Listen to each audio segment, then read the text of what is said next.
Muy bien, con la Telecaster ahí a primer plano, te damos la bienvenida nuevamente al escenario del poder. Stock disponible por Vía X, libre expresión para meternos con toda la rabia contra la maquinaria, porque ya suena Rage Against the Machine, la cortina oficial de don Mauricio Daza y su franja de Daza. ¿Cómo está Mauricio a la distancia? Acá estamos todavía viviendo la cuarentena y vamos a ver en qué anduvo la máquina. Máquina que tiene muchas caras, pero una misma acción. Así que ahí la vamos a revelar el día de hoy. Oye, un día, Mauro, deberíamos quedarnos callados y escuchar Rage Against the Machine todo el rato. Yo creo, siempre bueno. Oiga. Entre Moreno y De la Rocha la llevan. Veo que volvimos aquí al escenario mismo del poder, ¿eh? Hemos vuelto como paso a paso, paso a paso. Bueno, me parece fantástico. Yo espero también estar algún momento en el futuro próximo ahí de vuelta en el set. Ahí, donde se habla y donde se devela el poder. Oye, le quiero mostrar el set. Mire, aquí está el set. Sacamos así, obviamente, el otro sillón que teníamos, Mauricio, pero esto para que le dé a ustedes nostalgia. Saudade, como dicen los portugueses y los brasileños, por supuesto, ¿no? Para que vuelva nuevamente acá, cuando pueda, ¿no? Con las precauciones y los protocolos, sí, del caso, ¿verdad? Vamos a llegar y vamos a tocar esa Telecaster como Dios manda a la vuelta. Déjale, con rabia, ya. Con rabia. Comencemos entonces su análisis, ¿eh? desde lo jurídico, de lo jurídico social, si usted me quiere, ¿no? Que tiene mucho que ver también con la política. Obviamente el poder es, finalmente, Mauricio es uno solo.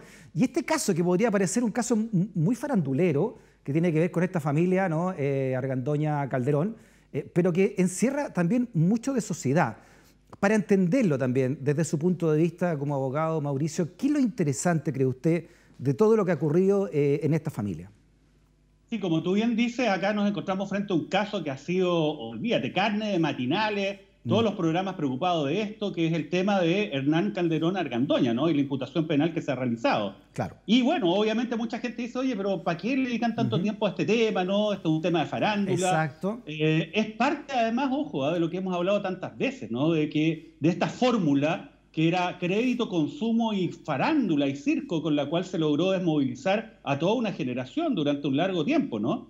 Y la verdad que, bueno, ese es un tema también importante para explicarse todos los abusos que se han concretado, ¿no? Y que finalmente dieron origen a este estallido social. Sí, pero no, creo que es perdón, Mauricio, lo que más llama la atención, ¿no? Y por eso también lo estamos tocando nosotros como programa desde el escenario del poder, es que la gente ha alegado mucho por un supuesto no trato diferenciado de la justicia frente a los que tienen plata y los que no tienen, ¿no? O los que tienen poder frente a los que no tienen poder por las precautorias que le pusieron a este joven, ¿no? Hijo de Raquel Argandoña y Hernán Calderón.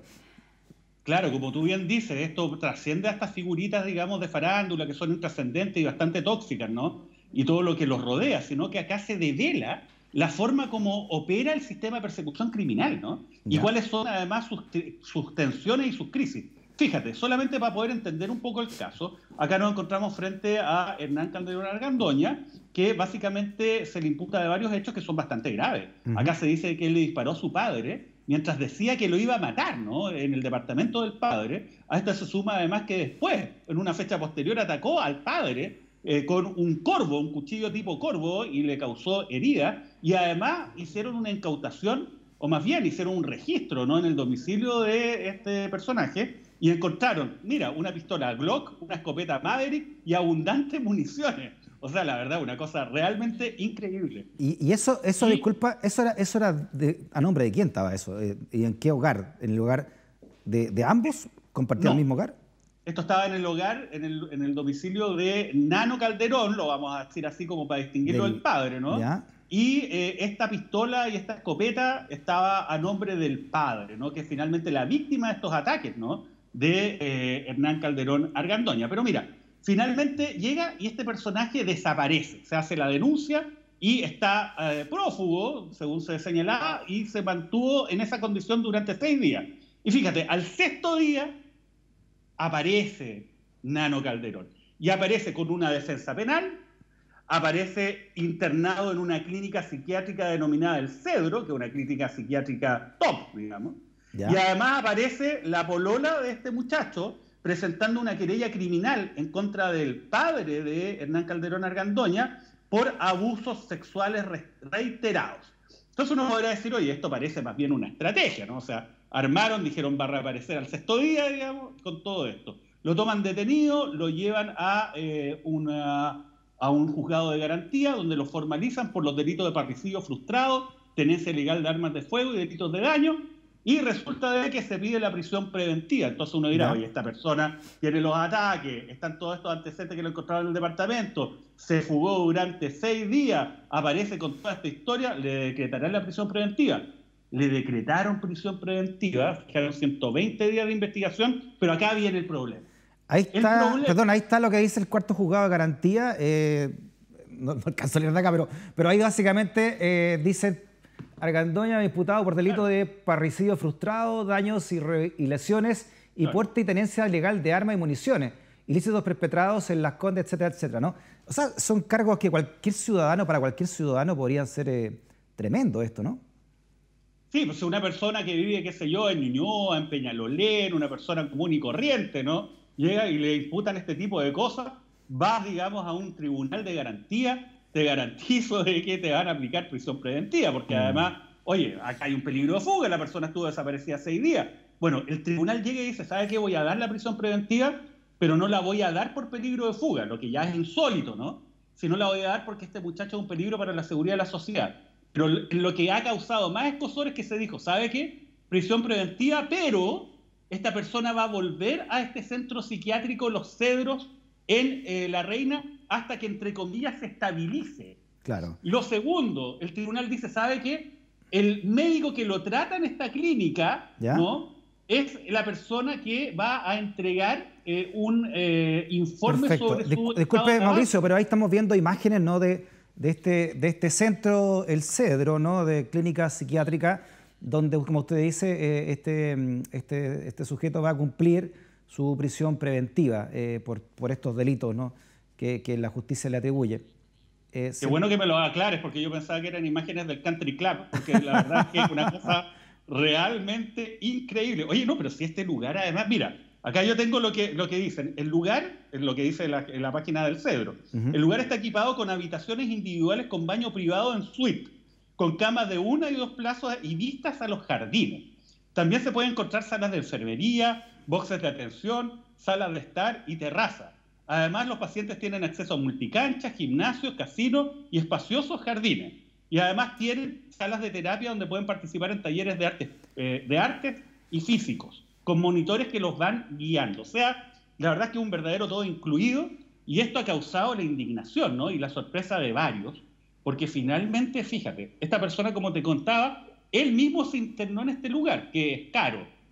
Y resulta que el dueño de este lugar es el que va a informarle al tribunal acerca del estado de esta persona, ¿no? Y cuál es su avance, si es que se estabiliza o no. Y mientras no se declare que está estable, va a seguir cumpliendo su prisión preventiva en un recinto que no está custodiado por Gendarmería. No es el hospital penitenciario, donde mandan habitualmente a las personas que están con una situación psiquiátrica, ¿no?, a atenderse dentro, ¿no?, de los recintos que están custodiados por Gendarmería. O sea, mira, yo ayer me tocó hablar, porque estaba en otros casos, me tocó hablar con un grupo de fiscales que son personas con mucha experiencia y con defensores que son bastante, digamos, conocedores del sistema, independiente de la experiencia que yo mismo tengo litigando hace bastantes años. Y fíjate que nadie nunca había escuchado de que se adoptara una medida así, nunca. A ver, espérese, eso es muy importante lo que usted dice, Mauricio. Esto es inédito, entonces, dentro de esta reforma procesal penal, que a alguien se le manda a hacer una medida precautoria en un lugar así. Claro, mira, lo que me decían los fiscales con los que había conversado, que eran los únicos que habían conocido de casos similares, eran personas que, por ejemplo, son imputados y formalizados y tienen heridas a bala. Entonces, estas personas son formalizados en el recinto hospitalario. O sea, se puede trasladar el tribunal y la defensa, más los fiscales, al hospital, formalizarlo en ese lugar y queda con vigilancia de Gendarmería.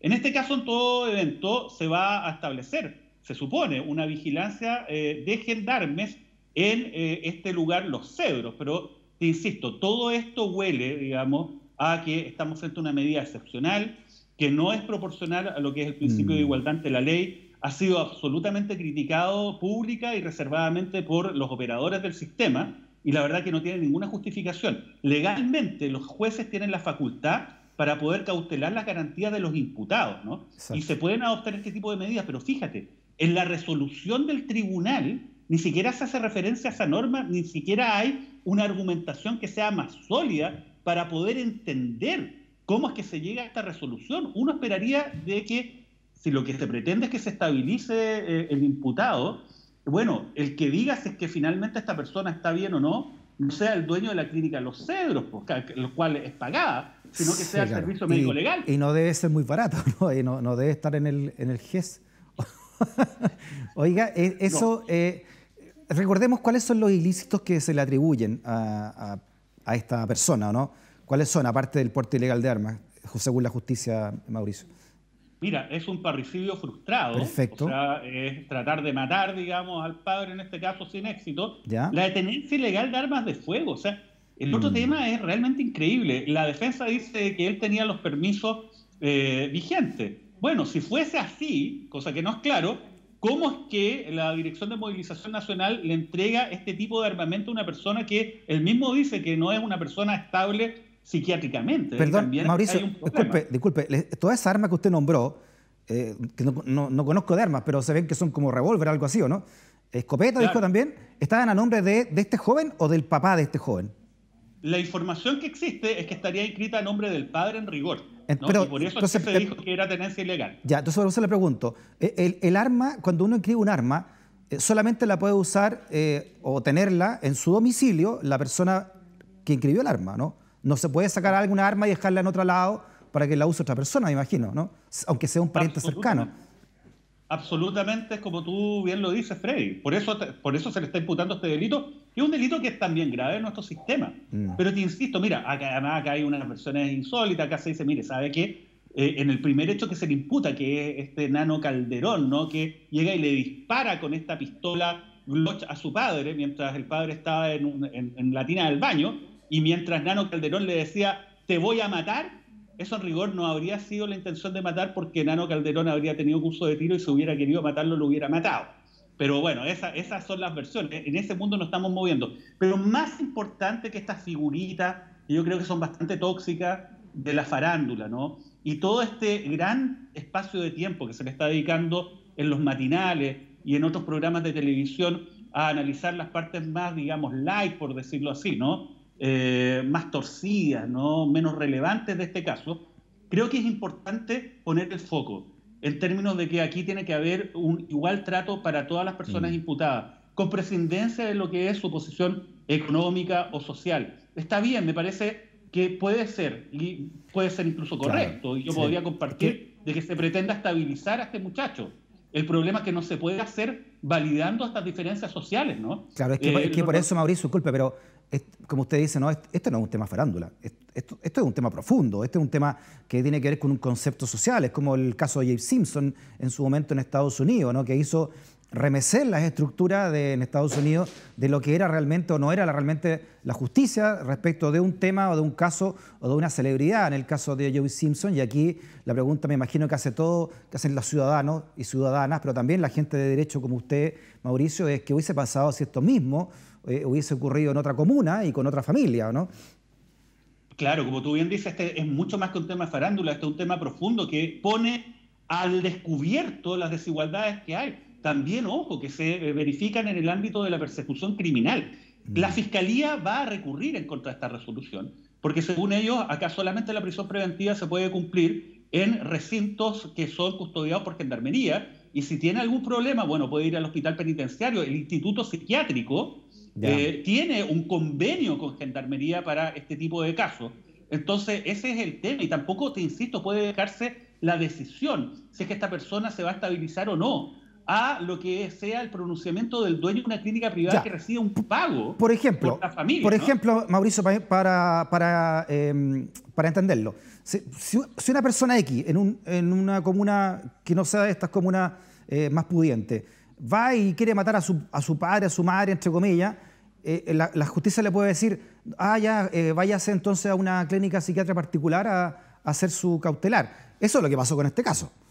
Llevado a digamos, una realidad que no existe, que es la justicia para los que no son pudientes como estos otros, ¿no? Obviamente. Lo que pasa es que acá también se reproducen desigualdades de origen, porque obviamente no cualquier persona va a llegar y va a internarse, ¿no? Mientras está prófugo en una clínica privada, digamos, ese tema también es interesante. cinco estrellas. ¿Qué es ser prófugo de la justicia? ¿Qué significa ser prófugo de la justicia? Bueno, en la práctica estaba con una orden de detención y esta persona desapareció mágicamente. Entonces acá obviamente existen bastantes dudas, porque el día que aparece, como te contaba en un comienzo, ¿Ya? aparece después de 6 días que la policía no lo podía encontrar. Apareció con una defensa penal, ¿Ya? apareció con una querella de la polola imputando a la víctima y además aparece internado, como te digo, en esta clínica. Entonces uno podría decir, esto podría tratarse de una estrategia, básicamente, Claro. que no cualquiera lo puede levantar. Exacto. Y una estrategia que funciona. Entonces acá, mira, lo importante es resguardar obviamente la situación clínica, ¿no?, del imputado, pero también hacerlo bajo un contexto de igualdad ante la ley. La Fiscalía va a recurrir para los efectos de que se revierta esta decisión. Como te digo, yo espero que se avance en términos de igualdad ante la ley. Perfecto. Hay que recordar en todo caso que históricamente, Freddy, este no es el único caso de cumplimiento de medidas cautelares en situaciones especiales. Muchas de las personas que nos están escuchando son muy jóvenes y no saben que en algún momento existió, por ejemplo, el anexo cárcel Capuchino, Claro. que era un lugar, oye, mítico. De delito económico, ¿no? Mítico. Sí, Sí, de bueno, delito económico. estuvieron también ahí parlamentarios en su momento también en Capuchino, ¿no? Por ejemplo, también en cautelares, ¿no? Mientras sus procesos seguían en marcha. Claro, en el sistema antiguo. Ahora se eliminó ese lugar, pero fíjate, es muy interesante y muy sabroso para la gente que quiere investigar un poco acerca de la historia de este anexo cárcel. Oye, ahí iban las personas que eran grandes fortunas, que estaban imputados por delitos económicos, que eran considerados baja peligrosidad, y se hacían unas fiestas para Año Nuevo, Sí, claro, que son míticas. O sea, oiga, había tanta plata que unos mismos tipos que estaban allá adentro hicieron una piscina, lo tenían todo adornado el anexo cárcel Capuchino, ¿verdad? Pero ahora, era la cárcel pública al lado de esta cuestión que nos acaba de mostrar, esta clínica Cedro, ¿no? Claro, ¿no? Esta clínica Cedro, como te digo, es un resort. Si le falta la playa en el Caribe y ya estaríamos listos. Sí. Como te digo, es muy impresentable todo esto y ojalá que se avance, porque en esto también está el tema de la credibilidad de nuestro sistema de persecución penal. Exacto, eso Si es. no es creíble, si Eso nuestras es. instituciones no son creíbles, finalmente lo que ocurre son crisis sociales como la que O hoy sea, día estamos viviendo. Eso es lo que realmente va minando la institucionalidad de un país, no son unos sectores u otros, sino que son precisamente estas instituciones importantes, sobre todo las que tienen que ver con la justicia y las que tienen a la igualdad ante como que su gran concepto, ¿no? La igualdad de trato, como lo dice el emblema de la justicia ciega y con su espada afilada para dar el dictamen, ¿no? Claro, tiene que haber una igualdad. A mí me parece bien que haya una segregación entre las personas condenadas y, por ejemplo, las personas que están simplemente con prisión preventiva respecto de quienes tienen la presunción de inocencia. Muy bien. Pero en cada uno de esos rangos se tiene que respetar un mínimo de igualdad y sobre todo los tribunales cuando toman estas medidas debiesen argumentarse de forma un poquito más completa, cosa que acá no ocurre. Muy interesante el tema que trae para abrir Franja de Daza, Mauricio. Vamos a ver cómo sigue esto, porque, repetimos, esto no se confundan, no es un hecho frívolo, no es farándula, esto tiene mucho de profundidad de la sociedad que estamos viviendo y la sociedad que también queremos cambiar. Por eso lo trajimos a abrir hoy día con usted, Mauricio, aquí en el escenario del Poder Stock Disponible. Sigamos con los temas judiciales también y políticos, que es este acuerdo que llegó Celestino Córdoba con el gobierno. ¿De qué punto de vista judicial a usted le interesa tocar esto, Mauricio?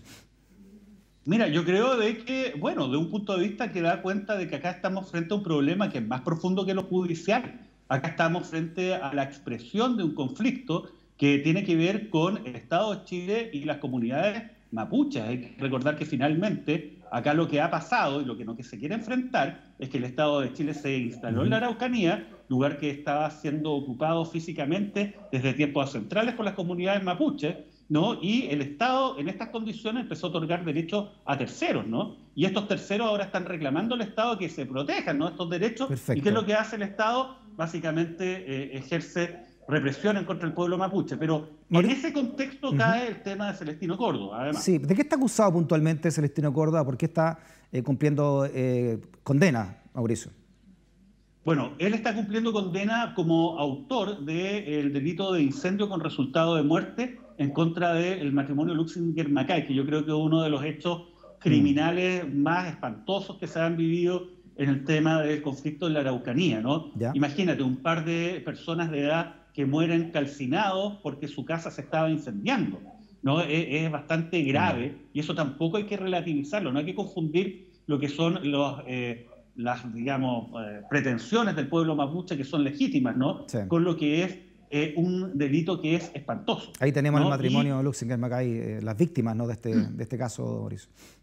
Bueno, véanlo, porque ellos murieron calcinados dentro de su casa. Sí, ¿no? un crimen horrible, horroroso. ¿Y Celestino Córdoba está en calidad de qué? ¿De autor de este crimen? ¿Se ha comprobado su participación, al menos, en esto? Claro, ese es el problema. El problema es que, obviamente, cuando las instituciones tienen que operar para los efectos de poder hacer justicia, ¿no? Y sobre todo esclarecer la verdad de lo que sucedió en un delito como este, entonces empiezan ya los problemas, ¿no? Acá hubo un primer juicio donde hubo básicamente más de 11 personas las cuales estaban involucrados. Acá se decía que había sido una turba organizada, delitos de carácter terrorista, ¿no?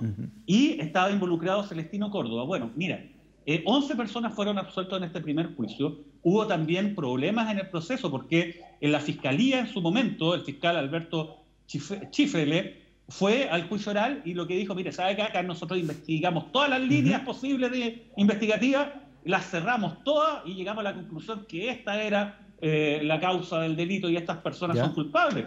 Pero cuando pusieron en estrados a declarar en el juicio a lo que era el jefe de la VIPE, Reinaldo Villegas, dijo, no cerramos ninguna línea investigativa, acá están todas abiertas. Bueno, pero Celestino Córdoba lo encontraron con una herida de bala, a pocos kilómetros del hecho, ¿no? Claro, ese fue uno de los antecedentes que finalmente justificó de que fuera condenado, pero fíjate, nunca se logró establecer de que esa bala correspondía a los disparos que habría hecho el matrimonio Luxinger-Macay, ¿no? O que se hubiese disparado la noche en que se concretó este incendio, ¿no? Y bueno, el machi fue encontrado a menos de 2 kilómetros de esta granja, ¿no? Con esta herida a bala. Entonces, bueno, finalmente él fue el único condenado en este primer juicio y fue condenado como autor de este delito de incendio con resultado de muerte a 18 años de presidio efectivo, ¿ya? Después hubo un segundo juicio donde también se condenó a José Peralino, a José Trancal y a Luis Trancal, ¿no? También por la participación que habrían tenido en este delito. Bueno, acá tenemos una condena, entonces, una condena que incluso fue objeto de recursos por el Poder Judicial en el sistema, digamos, de nuestros tribunales superiores de justicia y fue confirmada. Y Celestino Córdoba está cumpliendo una condena en esa calidad, ¿no? Perfecto. Ahora, el punto es que en ese contexto él ha hecho una serie de requerimientos para mejorar sus condiciones y bueno, y ahí se generó el conflicto. ¿El acuerdo en qué consiste entonces puntualmente y qué es lo que significa también en términos judiciales? Porque podría, por ejemplo, compararse un machi con un cura, ¿no?, en su calidad de líder espiritual, y un cura podría pedir lo mismo, ir a su iglesia si es condenado, pues, como un machi dice, puedo ir a un rehue. Claro, lo que pasa es que Chile tiene ciertas obligaciones internacionales en relación a lo que son los pueblos originarios y el trato que se le tiene que dar a sus miembros. Está el convenio 169, que establece precisamente un estatuto que tiene que respetar los estados. Y en este sentido, Celestino Córdoba es un machi, que es una autoridad espiritual y social, ¿no?, dentro de lo que es la cultura mapuche. También tiene un carácter como equivalente a un médico equivalente, pero es mucho más que eso. Y él, obviamente, tiene un papel relevante en su comunidad. Esta calidad la tiene desde mucho antes de que fuera imputado siquiera como autor de este delito. Y lo que él estaba pidiendo era algo que es bien concreto. Él estaba pidiendo ir a un lugar que es un lugar donde él, en su calidad de machi, hace, según además la tradición cultural mapuche, ceremonias no religiosas y de oración, que es el denominado rehue. Claro. Exacto, el denominado rehue. Entonces él quería poder asistir a este rehue durante una cantidad de horas. Primero eran 48 horas, él lo pidió a través de recursos judiciales, esto fue rechazado finalmente por la Corte Suprema y se generó un problema ya de carácter político. Ahora, todo esto, este caso no se da en un contexto cualquiera, ¿no? Además del histórico, obviamente, y centenario que tiene el Estado chileno contra el pueblo mapuche, sino que también todo lo que ha pasado en los últimos años, ¿no? Solamente contar desde la Operación Huracán en adelante, con el asesinato de Camilo Catrillanca, incluso entre medio, ¿no? ¿Cómo influye eso? ¿Cómo es el Estado chileno dentro de la Araucanía hoy? ¿Cómo están funcionando la policía y también cómo está funcionando la Fiscalía, por ejemplo, como dos entes estatales que buscan la justicia en todo esto? ¿Le parece que lo conversemos a la vuelta de una pequeña pausa, Mauricio? Porque seguimos con toda la rabia contra la maquinaria. Hacemos una pausa, seguimos aquí en el escenario del poder. No te vayas de la sintonía.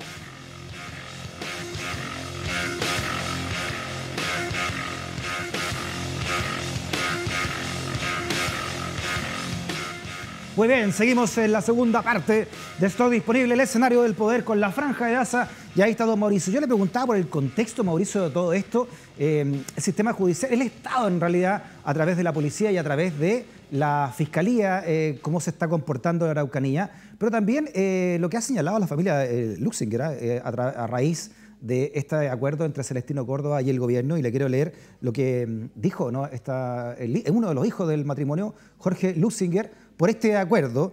Señala, por ejemplo, él que va a seguir cumpliendo su sentencia en prisión, y eso es lo que nosotros esperamos respecto de esto, Jorge Luchinger. Y además dijo que la huelga de hambre fue una presión indebida y que este tipo de personas tienen un grupo de apoyo bastante grande y tampoco quiere que se convierta en un mártir, ¿no?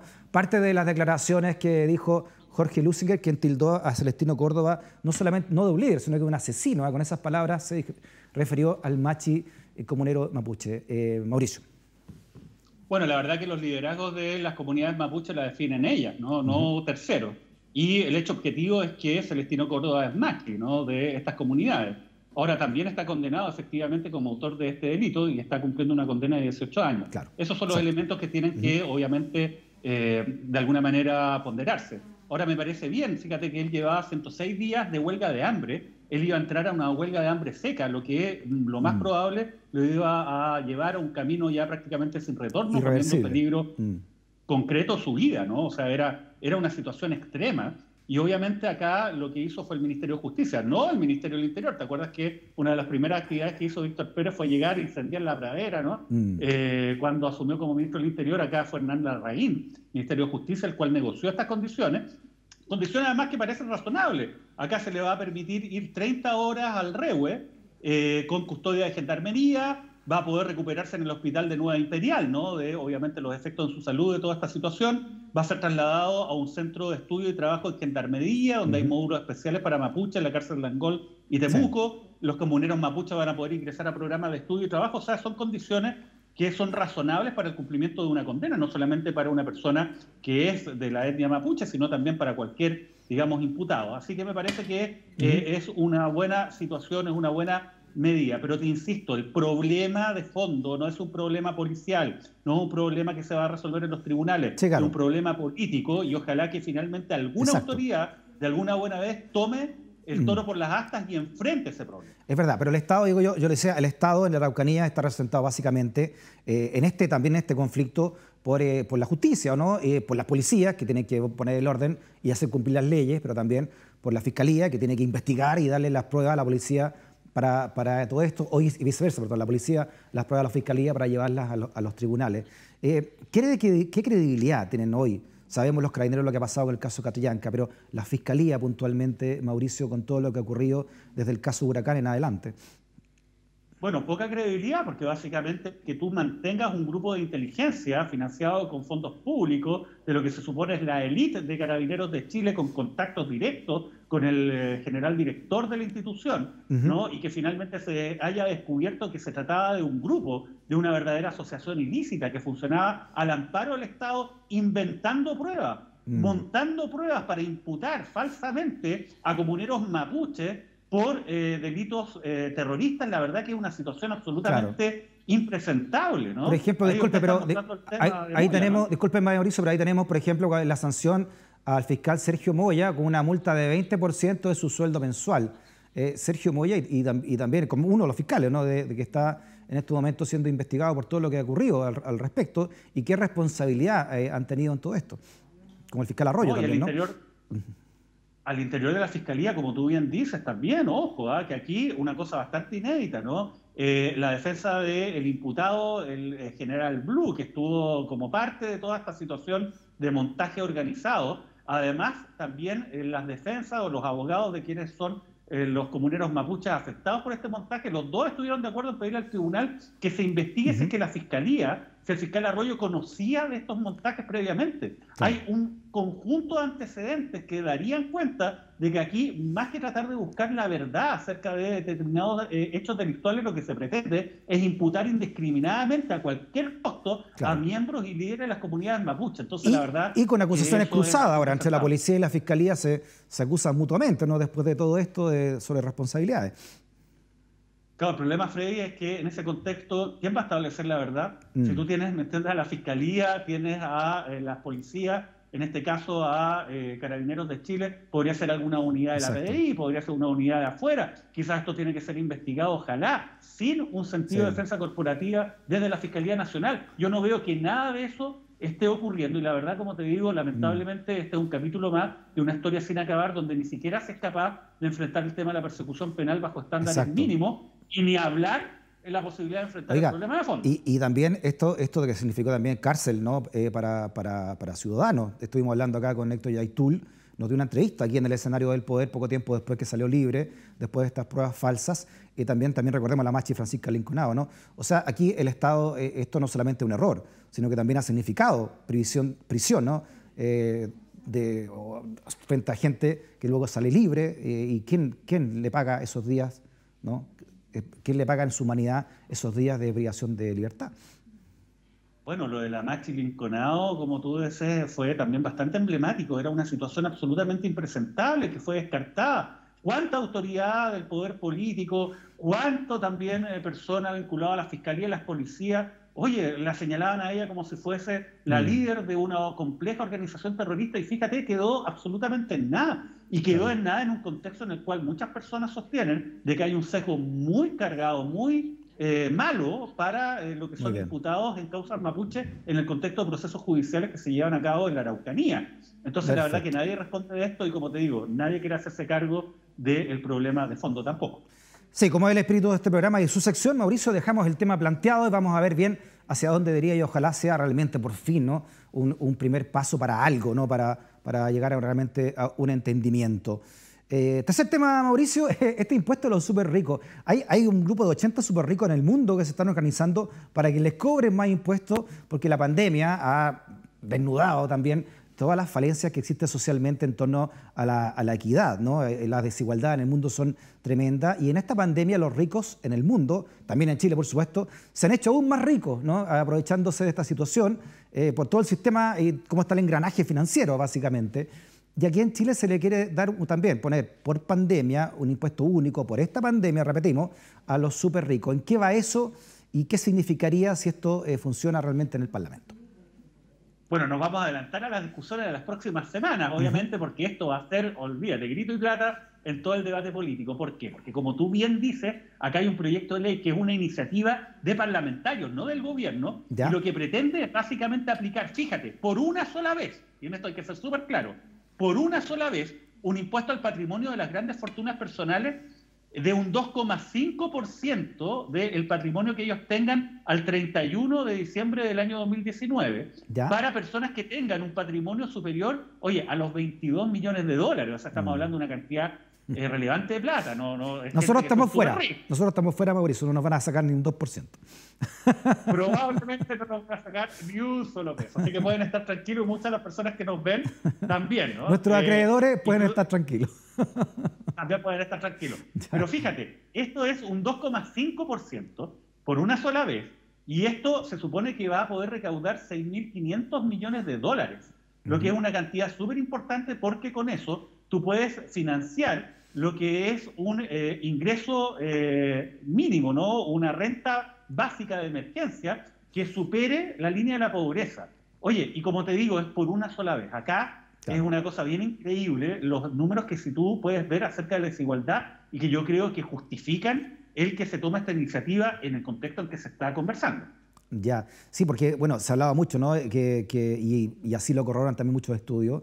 En Chile está concentrada la riqueza, uno de los países más concentrados del mundo. Estamos a niveles de países africanos en cuanto a concentración de la riqueza, incluso después de impuestos, que hace que el 1% de chilenos sean dueños casi de un tercio del PIB del país. Sí, literalmente, fíjate. Los súper ricos en Chile ganan entre 900 y 21.000 veces más que el ingreso promedio. Claro. Esa es la estadística en Chile. El 1% más rico tiene básicamente el 30% del PIB. De hecho, el 0,1% más rico de Chile tiene un patrimonio, el 0,1%, ¿eh? Sí. No te estoy hablando del 1, el 0,1 tiene un patrimonio entre todos ellos registrado de 250.000 millones de dólares, que equivale a lo que fue el PIB del año 2019 aproximadamente, el 0,1%.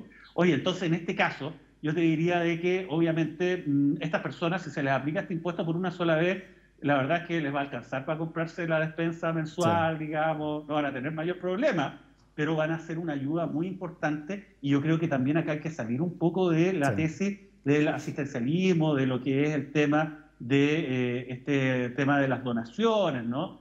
Sí.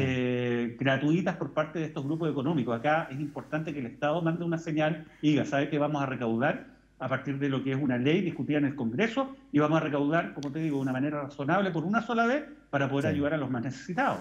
Por eso, Mauricio, es tan importante esta reflexión que proponen estos millonarios por la humanidad, ¿no? Que más allá del altruismo que pueda tener, me imagino que se están dando cuenta que después de esta pandemia que ha desnudado estos grandes rasgos de inequidad en la sociedad entera, se pueden venir procesos sociales complejos, ¿no? Por la desesperación, pero también por la rabia, ¿no? De que esto continúa así. Bueno, uno de los riesgos, obviamente, para lo que es la sustentabilidad de la democracia es este tema de las desigualdades. Además, la increíble concentración que existe respecto de determinados mercados, donde obviamente la libre competencia pasa a ser simplemente un eslogan en la práctica. Y esto no puede quedar, además, también el asunto de las ayudas, ¿no? A la mera filantropía, que parece que es el modelo que se está propulsando, diciendo, ¿sabe qué? Estos empresarios tienen mucho dinero, pues son muy buenos, la mega donación a la Teletón, ¿no? La mega donación en la ayuda, Mauricio, Chile ayuda a Chile. Y esto no es ir por un modelo socialista o socialismo puro, ni nada de eso, ¿no? Yo he hablado con muchos economistas al respecto y han dicho que Chile tiene los mismos niveles de desigualdad de muchos países europeos, pero desigualdades que corrige el impuesto, ¿no? Después de impuestos, se homologan mucho más las inequidades, cosa que aquí no ocurre. Aquí no se están cobrando los impuestos que las democracias modernas sí cobran en beneficio de la estabilidad que da a tener también sociedades más igualitarias. Bueno, obviamente la paz social pasa porque exista unas mínimas condiciones de supervivencia para las familias y que también ellas tengan la posibilidad de poder acceder a mejores prestaciones a partir de lo que es su trabajo, donde también el tema de emprender no sea simplemente, como te digo, una bandera o un eslogan, sino que cuando tú emprendas puedas, digamos, competir con los grandes. Claro, puedas competir con los grandes, y eso no ocurre cuando tú tienes los mercados hiperconcentrados en un puñado de personas, las cuales además, mira, fíjate, aparecen financiando ilegalmente a la política que está hiperconcentrada en determinados liderazgos. Y esos liderazgos finalmente son los que definen cómo el Estado ejerce su función legislando y controlando también la actividad de los privados. O sea, hay un círculo vicioso que obviamente hay que romper, ¿no? Y eso es bien importante. En la urna. Oiga, a propósito de urna y de votos, dentro también de este impuesto a los súper ricos que se está discutiendo en el Parlamento, hay un fenómeno, digámoslo fenómeno, porque también es más o menos reciente, de cómo el Parlamento está tomando la batuta, ¿no? En un presidencialismo que se lo impide, pero ha encontrado la manera de ir imponiendo leyes, ya que el Ejecutivo no lo está haciendo, ¿no?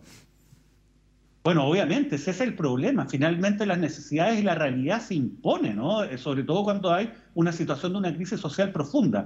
El modelo que nos heredó la dictadura y que se ha mantenido, digamos, y que de hecho a mi juicio fue certificado, ¿no?, a fuego en el 2005 con la Constitución de Ricardo Lagos, entre comillas, la vendía como una nueva constitución. Ahora que la cosa parece que no anduvo muy bien, está tomando distancia y dice, no, si fue una modificación constitucional nomás, no fue una nueva constitución. Pero bueno, muy bien, analicemos las principales leyes, Mauricio, que están naciendo en el Congreso y que va en esta línea que estamos hablando, por ejemplo, de la ISAPRE, de congelar los alzas de precio en pandemia, ¿no?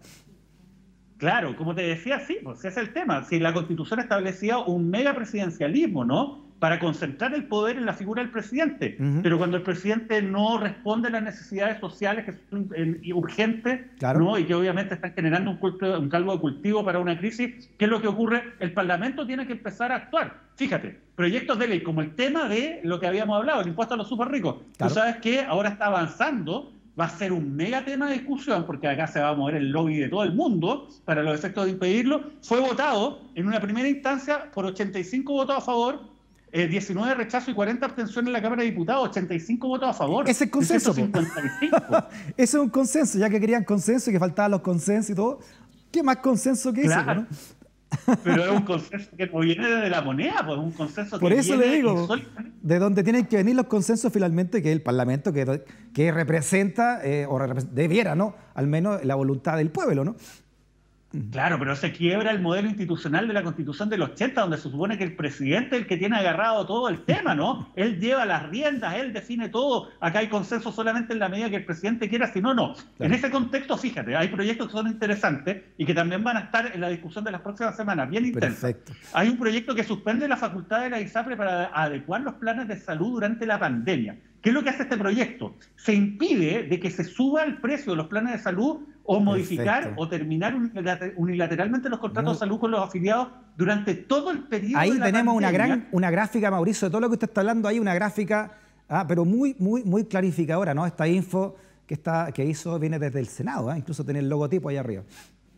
Sí, es de la Cámara, porque ahora pasa de hecho al Senado, pero fíjate, no solamente es cuando termine la pandemia, sino 180 días después que cese el estado de emergencia. No lo van a poder hacer modificaciones. Y acá además, si es que una persona pierde el trabajo, el afiliado no va a poder ser terminado su contrato de salud de forma anticipada. Entonces aquí empiezan las mismas personas que dicen lo mismo. Se está afectando el derecho de propiedad de las ISAPRE, es el discurso del gobierno. Claro. Pero fíjate, este proyecto, a pesar de todo el tema del gobierno haciendo lobby para que esto no se apruebe, fue aprobado con 148 votos a favor y 2 abstenciones en la Cámara. Ese es el consenso que te repito, ¿no? Que se extrañaba tanto, ¿no? Pero Freddy, 148 de 155. Sí, oye, o sea, aquí hasta la UDI votó a favor aquí, Hasta la UDI votó a favor. Y esta es una iniciativa de ley que no deriva del gobierno, es una moción parlamentaria. Vienen los parlamentarios. Otro ejemplo, hay un proyecto que prohíbe a los colegios particulares subvencionados y a los colegios particulares pagados el negar la matrícula para el año 2021 bajo el argumento de que existen deudas en el pago de las mensualidades. Y este es un proyecto que además establece la obligación de los colegios de tener que elaborar un denominado plan de medidas extraordinarias. Claro. Y esto básicamente para que aquellos padres que están en una situación compleja, que no pueden pagar las colegiaturas y las matrículas, puedan acceder ya sea a becas, ya sea a rebajas de mensualidades, a reprogramación de deudas. Obviamente en la medida que demuestren que tuvieron un menoscabo. Y estas personas que se acojan a estos planes tienen garantizada la continuidad en el establecimiento durante el año 2021. ¿Adivina qué es lo que dice el gobierno? ¿Qué dice? Van en contra del derecho de propiedad de los colegios. Esto es imposible, esto no puede ser. ¿Cómo van a aprobar una ley de esta característica? Nosotros acá tenemos el mando, así lo dice la Constitución del 80, refrendada por el señor Lago del año 2005. ¿Tú sabes cuál fue la votación para aprobar esto en la Cámara? 151 votos a favor. Mira, o sea, 151 de 155, los otros 4... Nunca se supo de los otros 4, los otros no fueron nomás, porque probablemente quizás tenían colegio, vaya a saber uno, pero bueno, mira, el tema es como te digo, otra demostración. A propósito de eso, ¿no? También para graficar el apuro del gobierno, recordemos que este presidente dijo alguna vez en su primer mandato que para él la educación era un bien de consumo, ¿no? Y lo defiende también un sector importante de que él representa, el presidente Piñera también como un multimillonario, que también tiene que muchas cosas de eso le tocan directamente a él al bolsillo, de las que se están discutiendo en el Parlamento. Pero el ministro de Educación, Mauricio, no sé si lo viste esta mañana, decía que bueno, si se van a pasar colegios para el plebiscito, ¿por qué no se pueden pasar para que vuelvan los niños a clase, ¿no? Hay una desesperación también ahí para que vuelvan los alumnos a clase, porque también hay un engranaje económico detrás, sobre todo, obviamente, de la educación privada, ¿no? Bueno, es presentable que el ministro de Educación no sepa cómo funcionan en la práctica los colegios, ¿no? Que no tienen nada que ver con un recinto de votación en un determinado día, ¿no? Con mayores de edad, que van a ir a poner, digamos, obviamente su sufragio en un contexto hiperregulado, ¿no? Claro. Obviamente, ahí no va a haber un recreo donde los niños comparten. O sea, es una locura, ¿no? Pero claro, existe un negocio y obviamente el gobierno está diciendo, este proyecto atenta en contra del derecho de propiedad de los colegios. No se preocupa de la situación de la gente, pero mira lo que está haciendo el Congreso. Están gobernando en la práctica porque esta es una moción parlamentaria. Mira, y para finalizar en estos proyectos, que yo creo que también es de mucho interés para las personas que nos están escuchando, porque muchos estamos en una situación o están en una situación que pueden ser beneficiarios de estos proyectos. Hay un proyecto que suspende los embargos y los lanzamientos en pandemia. O sea, aquellas personas que tienen deuda y que le estaban haciendo aplicables los embargos de sus propiedades, qué sé yo, y que lo iban a lanzar, se va a suspender por 12 meses después del cese del estado de excepción y en todo caso hasta el 31 de diciembre del año 2021 como máximo. Entonces, este proyecto, Freddy, también es una moción parlamentaria y fue aprobada por 100 votos a favor, 3 en contra y 36 abstenciones. Interesante. Bueno, las abstenciones son votos en contra también, pero por lo menos una manera mucho más, digamos, menos frontal de decir que están en desacuerdo, Mauricio. Y como así fueron los alcaldes en un comienzo, que tuvieron que presionar a este gobierno para que tomara finalmente medidas en favor de la ciudadanía, ahora son los parlamentarios, incluso oficialistas, también que están yendo por esta misma línea. Así que, dedito para arriba, una interesante reflexión que usted hace para terminar esta franja de edad hoy día, Mauricio, ¿no? Y que también se refleja en la encuesta que ha dicho cómo ha subido también la percepción de la gente sobre el Parlamento, ¿eh? Cómo ha mejorado la percepción de la gente sobre el Parlamento de izquierda a derecha, ¿no? Sobre todo la gente de derecha, que pese a lo que decía el gobierno, su gobierno también ha votado en favor de estas leyes, de estos proyectos.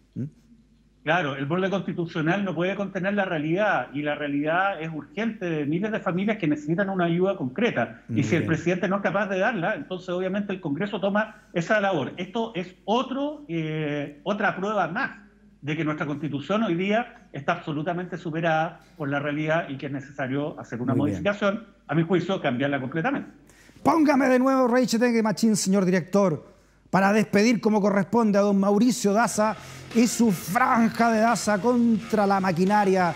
Gracias, Mauricio, quedamos pero claritos para entender todo lo que está ocurriendo y dónde hay que poner ojo sobre las cosas que están pasando desde la justicia, lo legislativo, pero también, por supuesto, desde el poder, ¿no?